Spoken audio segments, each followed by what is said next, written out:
Welcome to Changing the Game, where we share leadership insights and inspiration from female professionals who are making a difference in their industry.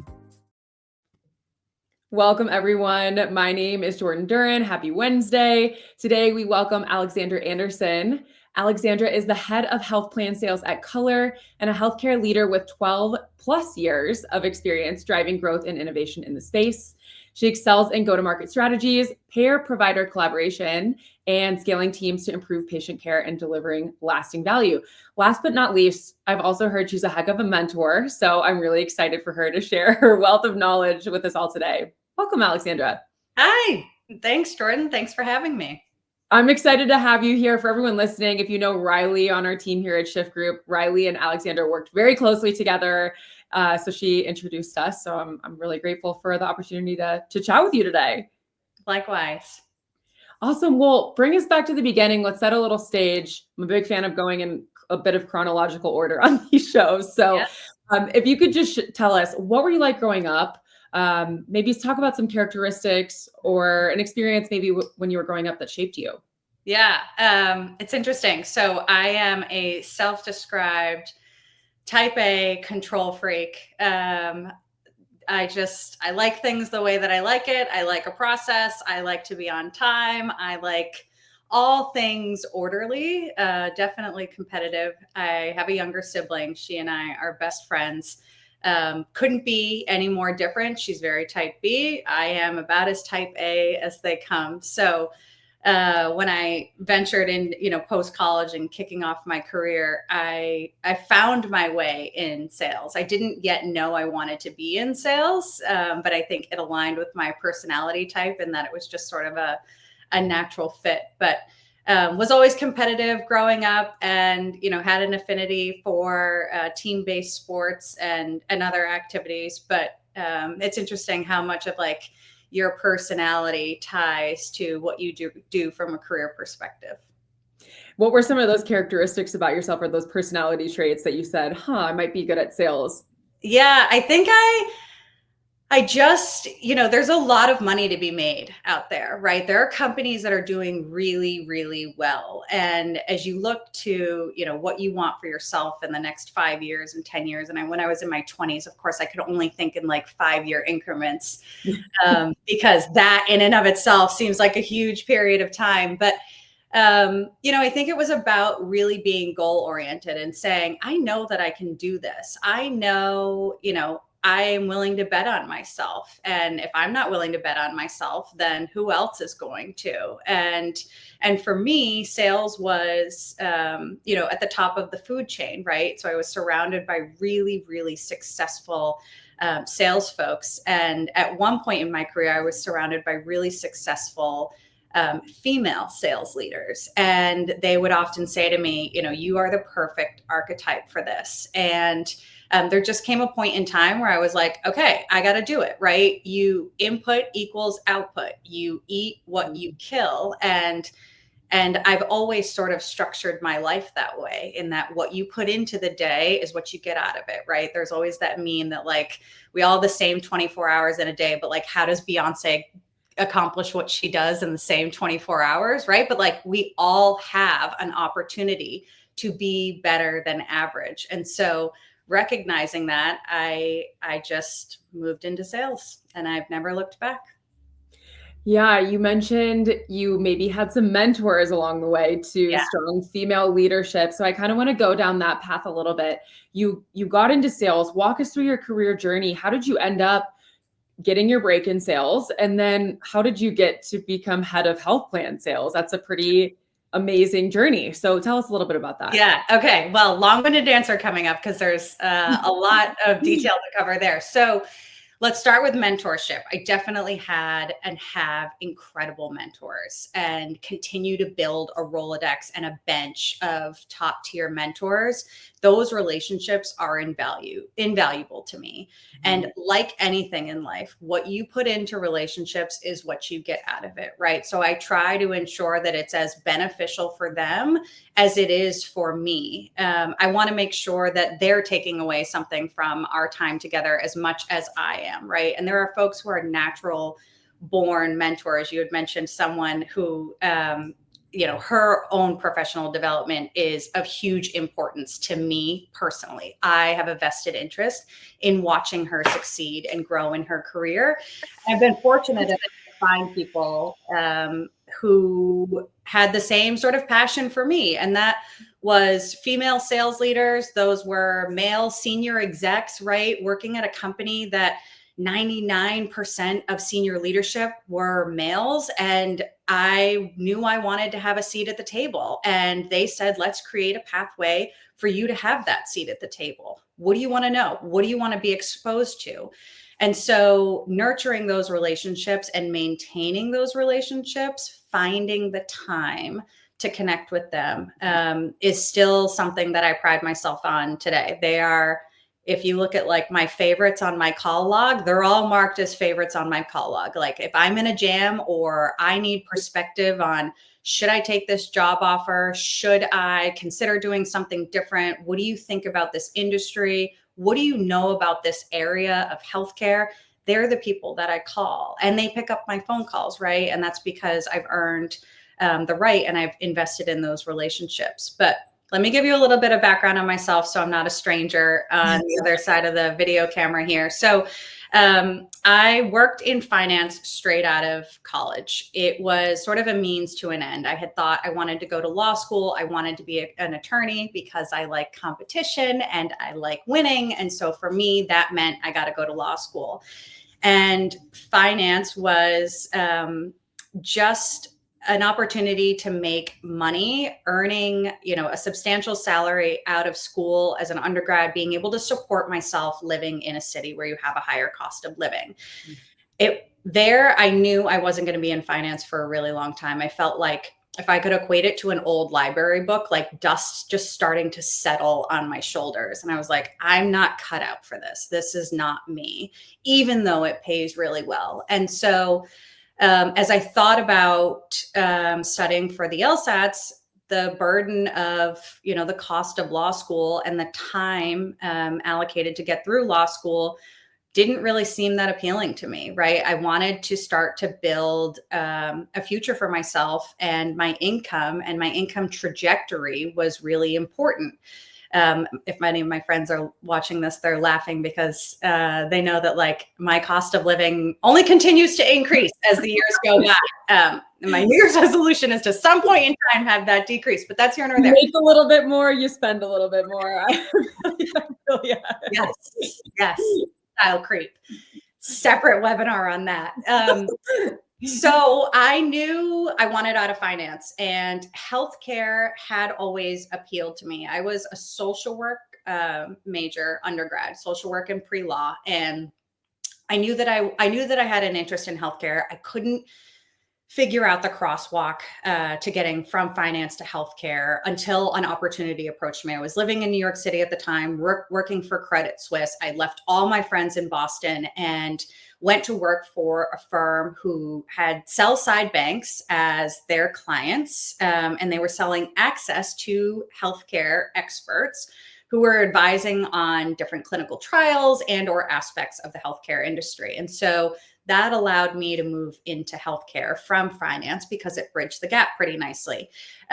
I very quickly realized that, like, while I love New York City, Boston was where I wanted to be, especially in healthcare, knowing that it's such a large healthcare hub for not only the healthcare delivery side with the wonderful hospitals and health systems and institutions that we have here, but also the investment in healthcare tech and the growing digital space here. And so an early stage telehealth company offered me an opportunity to move back to Boston, join them as a product manager at their organization long before telehealth was even a household concept. And I was like, I don't have any background in product management, but I know that I can figure it out, right? I know that if with the right amount of effort and work, and a supportive environment, I can figure out almost any job that requires a bachelor's degree, right? Like I have a good head on my shoulders. I have strong work ethic.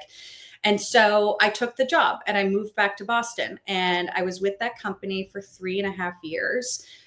What being a product manager afforded me to do was learn the tech side inside and out. So I knew this technology product like the back of my hand. There was no question that I could be asked that would trip me up about the technology. And so the leadership team was like, you have a pretty good sense for like understanding business challenges and then articulating the value of the technology.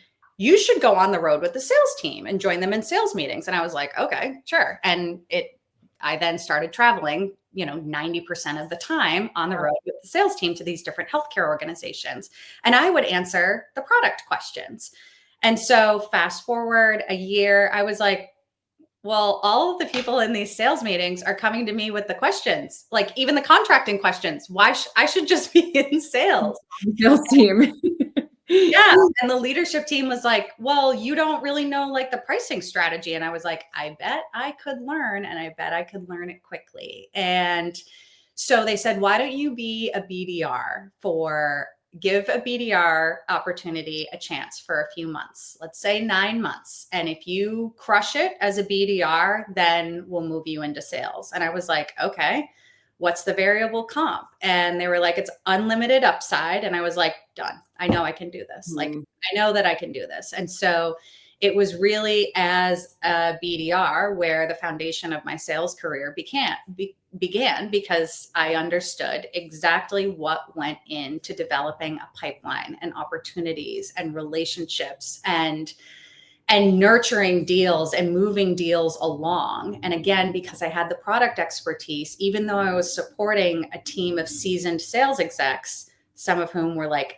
unbelievable female sales execs that I have just like such a huge affinity for, I was part of the process every step of the way. And so it just then allowed me to naturally move into sales.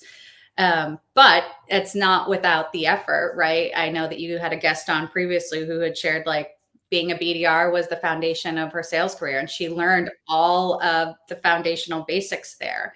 So it was just about taking a bet on myself, knowing that I can do it, and rolling up my sleeves and doing the work, right? It's not the answer I wanted. I wanted to just move into sales, but it created, the crosswalk to being able to do that. Yeah, there were so many amazing parts of that story I really want to touch on. Just the most recent betting on yourself, taking that, not only just taking the product manager role, you're like, I can figure this out. Yep. I'm going to bet on myself. I can figure this out. And then taking the BDR role and saying, oh, unlimited upside, I can do this. I think when you were telling that story, it really reminded me of some candidates that I work with here at Shift Group. Some of them are a little hesitant to, maybe they've had a long military career, or they were a professional athlete and that career is ending and they now feel like I'm starting over. And so they have like a little bit of a mental block to a BDR role. Yeah. I'm like, this is going to, yes, maybe the salary is a little bit lower than what you were wanting, but there's upside. There's unlimited upside if you bet on yourself. And so I think your story is such a cool testament to like, believe in yourself, say yes to opportunities, because you don't know what they're going to teach you or where they'll lead you. Yeah. That's really cool.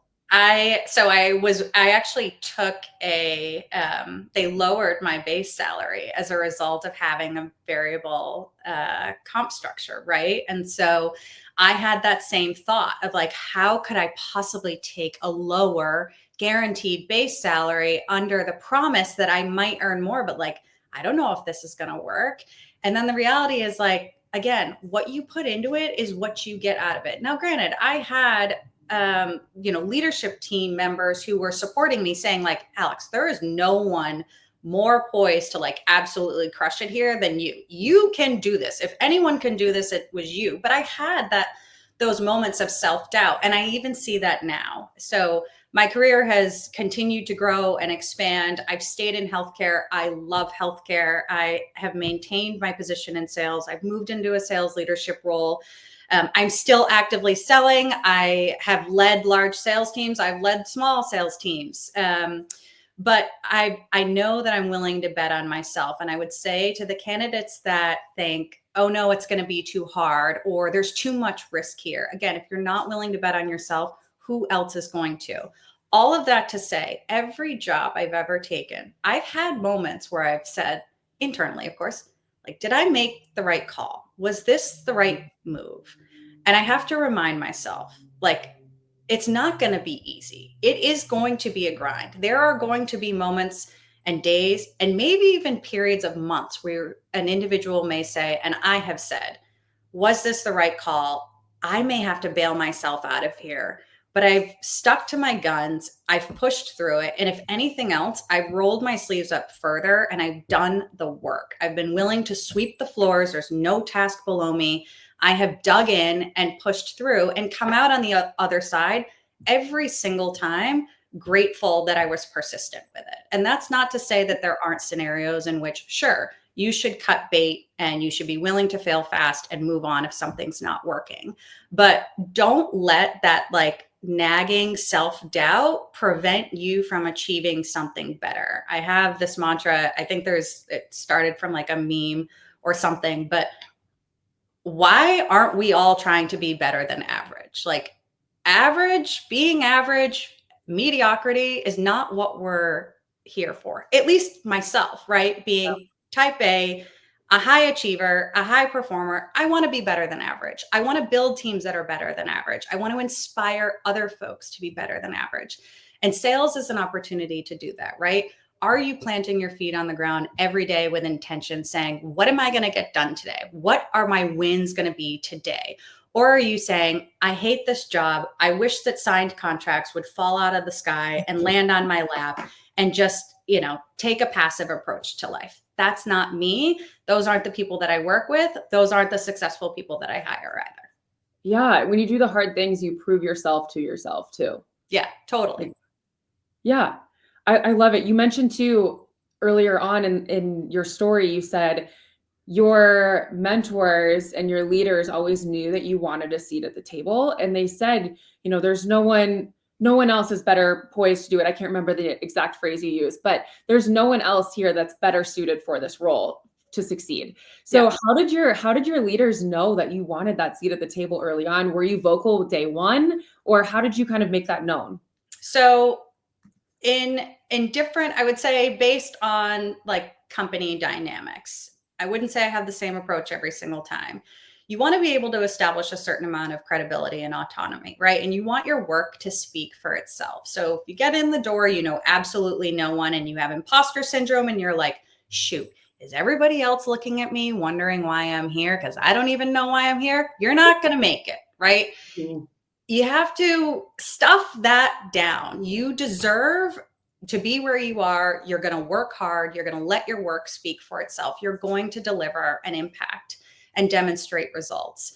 In some organizations, you have to be self-promoting. You have to be the first to say like, hey, just wanted to keep everyone updated. I've grown my pipeline X amount, X percent. I've brought in X number of deals totaling X number of dollars. This is the impact to the business in the last month or quarter or year, whatever time frame it may be.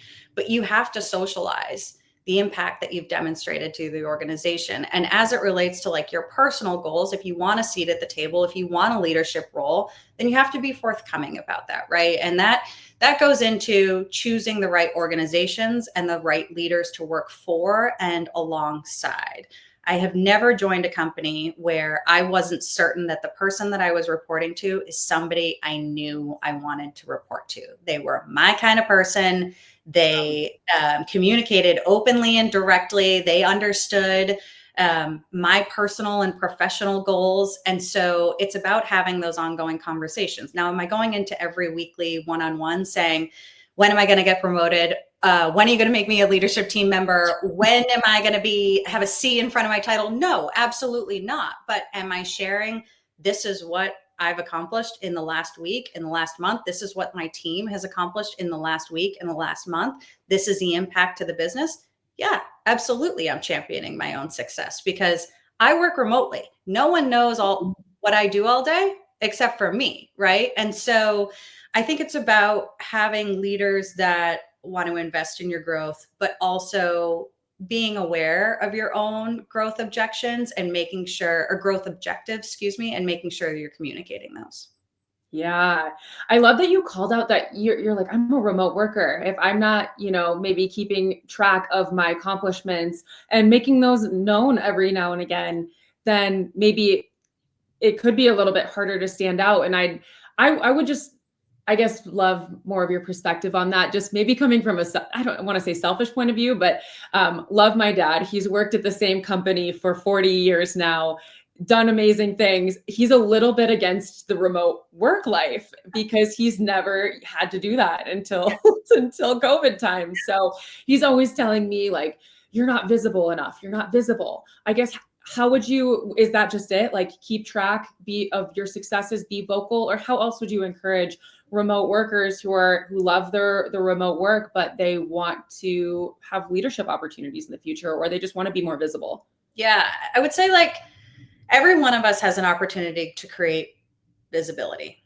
opportunities for ourselves, right? And maybe it's pulling together a strategy meeting around commercial strategy and sharing market feedback. And here's what you're hearing from the market, from prospects or clients, or you want to educate your peers and your team on a specific area of your industry, creating opportunities to share perspectives, knowledge, learnings, in addition to your own success, right? You're not going to invite 10, 15, 30 people to a meeting to say, let me tell you everything that I've done recently and all the wonderful, great things about me and my accomplishments, right? You want to make sure when you're asking folks for their time, they're getting something out of it too. That's like one of my biggest pet peeves. You want to make sure that it is a mutually beneficial meeting. And so I've found that those opportunities, creating those opportunities, commercial strategy meetings, revenue strategy meetings, helping folks understand, like, for example, I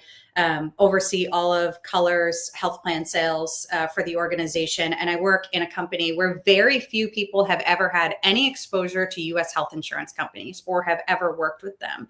So almost every time I'm connecting with the leadership team and or the broader commercial team, there's an opportunity for me to educate them on our market segment, right? And the unique business drivers and goals of these organizations that my peers and my colleagues it's otherwise unknown to them. And so that visibility also helps demonstrate leadership capabilities, right? And folks take notice of that. Folks take notice of the fact that you want to help the organization become more astute in a specific area, and or you're thinking strategically and you want the organization to advance. And that goes a long way beyond just self-promotion. I think that's amazing advice. It's no shame to say we all have individual career goals, but those career goals also need to help advance the company's goals or your team's goals. So yeah, I love it. That's awesome. You had mentioned during your story as well that you've led small teams and large teams. I'd just like to know, I guess, any specific attributes maybe you look for in your people on your teams, and maybe it's different between those smaller teams and larger teams. Could you share a little bit about that? Yes. So my number one requirement is that you're willing to sweep the floors. There is no task beneath any one of us, right? I firmly believe this. It's like all too often, sales folks will say like, oh, that's marketing's job, or, oh, that's RevOps job. And, oh, customer success is going to take care of that, or this doesn't exist. Who can I ask to create that for me? You got to be willing to roll up your sleeves and do the work. You have to be willing to get dirty. There have been times where currently I am my own BDR for the next few weeks until we have someone coming in, right? I'm doing all lead generation. I am maximizing my own reach, generating my own pipeline opportunities, right? And that's a necessary part of the job. And I don't ever say that there is a task beneath me that I'm unwilling to do, or that is someone else's responsibility. And I like to hire folks who fundamentally believe the same, because it demonstrates that they're a go-getter, that they're willing to get their hands dirty. I'm not saying that everyone has to have the perfect answer and the perfect, result of that work. Like if they have to create a proposal document from scratch or something, that it's going to be tied up in a bow and be ready to send externally, but they're willing to at least craft the initial draft. They're willing to take initiative and help the organization. And, the old adage that as the tide rises, all boats float is true. And so as you think about building small teams, where personalities are really important, because the team dynamic will have to be successful in a small team environment, to a large team where you want to ensure that everyone has great communication skills. And even though we're a large, diverse, complex sales team, that we're willing to engage with our peers proactively and learn from one another. And so I would say fundamentally, the number one requirement is that you're willing to sweep the floors. You're willing to get your hands dirty. You're willing to do the work. Yeah, so important. I love that advice. I want to talk a little bit about your experience in the health tech space. You mentioned you've worked with a lot of great female sales leaders. I'm not super familiar with the health tech space, so I don't know the makeup of the teams, what that looks like, but I know tech in general tends to be more male dominated. Yes. So is that something that you've experienced in your time in the space? And I guess what advice would you give to women who maybe are just starting in the space, where they're seeing themselves as one of the only? What would you tell them? Yeah, I would say be flexible, be coachable, be open to feedback, solicit feedback, be persistent, be willing to bet on yourself. Yes, it is a heavily male dominated industry. And for every one of me, there are probably 30, males in my position across the industry. And I actually view it as I have a leg up on folks. So I am different than the norm, right? And I don't present myself or look like everyone else that's out there in the industry. I've had great male leadership members who I've learned a tremendous amount from, right? Chief revenue officers, chief commercial officers, CEOs, chief growth officers. And female ones are far and few between for, pressures and industry challenges and home pressures and society pressures that I'm sure we're all aware of. But I would say for, the next generation of female sales leaders, just being really persistent and knowing your own worth, knowing you deserve a seat at the table, be willing to bet on yourself. Don't look in a room full of men and say like, oh shoot, I don't look like everybody else, therefore I shouldn't be here. Look at that room and say like, they need more of me. Yeah. I need to get in there, right? Like that's how I look at it. And I think there are a lot of attributes of athletes and veterans who possess those characteristics that are really important and that parlay very, very well into this industry. And so instead of looking at, their background as, minor league or professional athletes at the highest level, whatever it may be, looking at that as like, well, that took me out of the corporate world for 10 years. So therefore that's a negative. That's actually a positive.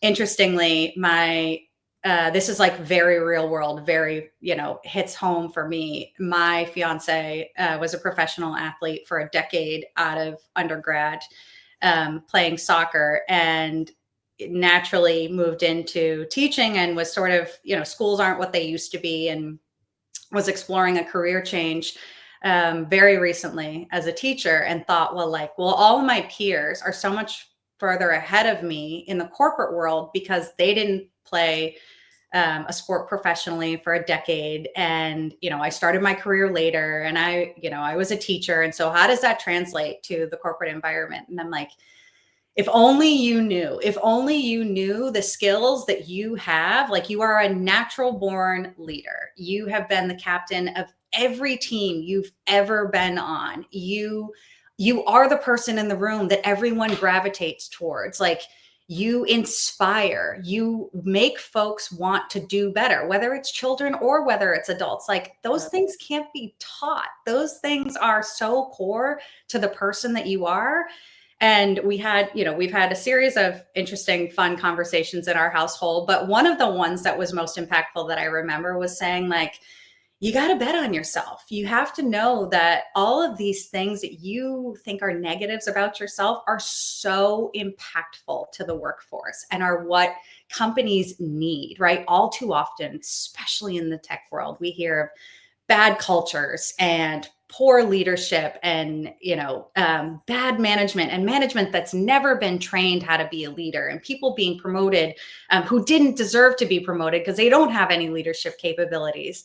And the tech world and just US corporate in general needs more of these natural born leaders. And so it's just really interesting. I'm super excited about the work that you guys do because I can see you making an impact to the next generation, and anything that helps amplify my efforts, certainly I appreciate. That was like the best Shift Group commercial ever. I could just let you go with that one. I know. Yeah. I mean, it's like crazy. It's real life, right? Like there are real people who are thinking to themselves like, oh, I can't do this. I don't deserve this. Oh, I don't, that job's not right for me. When in reality, like if they only knew, and of course, like, with any job, you get the first 90 days, first 6 months, there are always going to be times in which you're going to say like, oh shoot, was this the right move? Or am I in over my head? Am I cut out for this? Again, the imposter syndrome creeps up on all of us.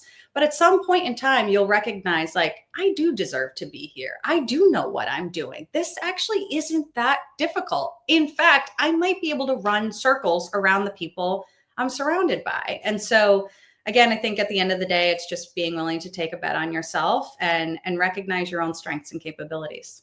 Yeah. Theme of the episode for sure. Bet on yourself. Yeah. Perfect theme. We are running short on time, but I do want to ask you, Alexandra, what fills your cup outside of work? As athletes and vets here at Shift, we really put our identity into what we're doing or what our title says. Yeah. And there's so much more to us. So I just want to know a little bit about you personally. What fills your cup? Honestly, lately it's been a lot of skiing, a lot of traveling. I would say like, I manage my life the same way I manage my work. I want it all. I want to do it all. I want to achieve it all. I've got 24 hours in the day. How can I maximize that? How can I maximize my weekend? But lately, yeah, it's been a lot of skiing and a lot of career coaching. I love it. And you've got a trip to Jackson Hole coming up, right? Yeah. Yes, I do. Yeah. We'll be skiing in Jackson Hole. Oh, I love it. This was so awesome, Alexandra. I guess I'll just wrap it up with one final thought. Sure. What I already asked you about, women in healthcare tech. Any other advice you'd like to share with any of our listeners? How can they bet on themselves each day? What would you tell them if they're thinking about breaking into sales? I would say channel your motivation. Get really tactical and pragmatic about what you want to achieve. Like have a goal for the day. Plant your feet on the ground with intention. Know what your goal is for the day. Accomplish that goal, and you'll be surprised how much success builds on success. And those like staying organized, staying accountable, that will help folks go a long way in their career. Awesome. Thank you so much, Alexandra. This was amazing. Likewise. Really appreciate your time. Can I encourage you, do a lot of career coaching? Can I encourage anyone to connect with you on LinkedIn after the episode? Always. Yes. Always. Awesome. Thank you everyone for listening. We'll be back next week, same time. Catch us here live, 1 p.m. Eastern, and have a great rest of your week. And thank you so much, Alexandra. I appreciate it. Talk soon, Jordan. Thank you.